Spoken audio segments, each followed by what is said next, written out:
this is Michelle here for the Alleyway Stamps. Today I'm going to be showing you how to create a card using the stamp set called Castaways. And this just has a bunch of water creatures, and today I'm just going to be using the seal. So normally if I have a stamp set that has a bunch of matching SVG files, I go ahead and cut those out of white cardstock so they're ready to go when I'm ready to create. And most of the Alleyway stamp sets have SVG files like that, so you should go ahead and check that out if you have a die cutting machine. So I'm just inking this up with some black ink. This is Hero Arts dye ink. And I'm just going to be doing some simple color pencil coloring today, so I don't have to use any special inks that are good with Copic markers or anything like that. And I like this black ink because it stamps really nice and solid. So I just went ahead and cleaned off my stamp with a baby wipe. And then I pulled out some color pencils. These are just plain color pencils. They're nothing fancy, and I'm just pulling out 3 colors. Since this is a seal, it's just very simple gray coloring. And I also pulled out a blue just to have some cooler undertones to the gray. So I'm just going to go ahead and really quickly color that in. I'm just starting with the lighter gray to cover up most of the areas, and then going in with the darker gray to just do some of the shadows, and then afterwards going in with the blue and gray again just to give it a little bit more of a blue tint. So that's really quick and easy just to color that in. And I have a card base here that's slightly skinnier than a normal card base, so I think it's cut to about 3¼ by 5½. And I have this glitter tag that I created last week on my blog. It's a DIY glitter tag using stencils and some Mod Podge or glossy accents. And I'll link you to this video on the top in case you want to check out how I made that tag.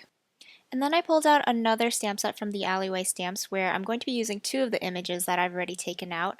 One of them is a sentiment that says today is your day, and I just thought it was the perfect size just to fit in the corner of this tag. So I'm going to go ahead and ink that up with the same black ink that I used before. And then I pulled out another image which is kind of like little pebbles, I think they're supposed to be, but I think they look like bubbles, which I think will be perfect for this seal since it's kind of like a water kind of creature. So I'm just going to go ahead and stamp this a few times around my sentiment so that it kind of looks like bubbles around there. And this is again using the same Hero Arts black ink. So this tag will be a good little place to put my seal on top of, but before I put that on the card base, I want to build up some layers behind this. So I pulled out some pattern paper from, I believe this is from Crate Paper, and it's an older collection, but you can just really use whatever papers you want. I just wanted to build up some layers, so I chose these 2 papers that are very neutral. And I'm going to create kind of a distressed look here. So what I'm going to do is run the edges of my paper with my scissor. And there are actually tools to distress your papers like this, but since I don't have that, a scissor works just as well. You just want to be a little careful, of course, since it is a blade. So when you run that over, it just basically tears up the paper a little bit, but not too much. So it kind of just gives it a perfectly distressed look, so it looks kind of aged, and I think this will help the layers just stick up a little bit more. So I went ahead and did that to both of the papers, and each of these papers is sized to about 1/8 or 1/4 of an inch smaller than the one underneath it.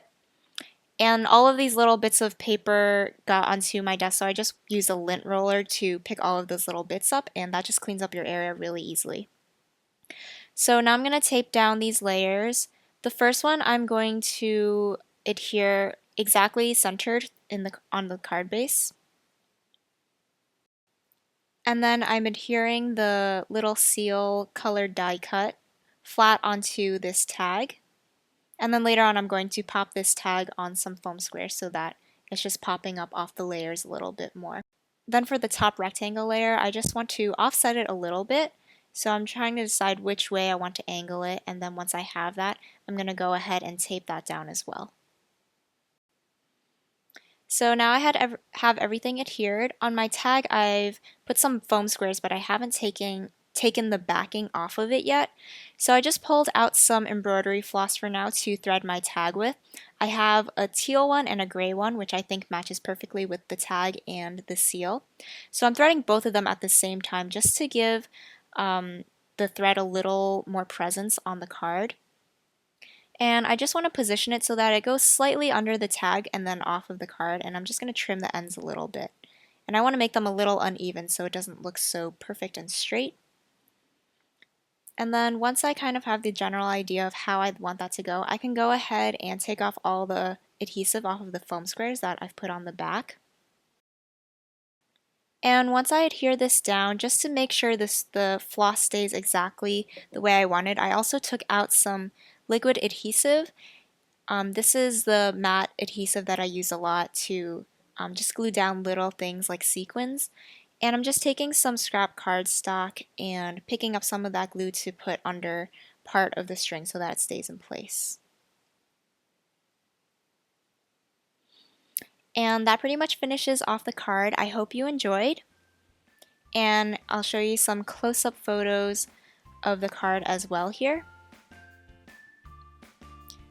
You can see the glitter tag is really sparkly and pretty, and I think even though I just used one simple image, it really pops out because I use a smaller format for my card.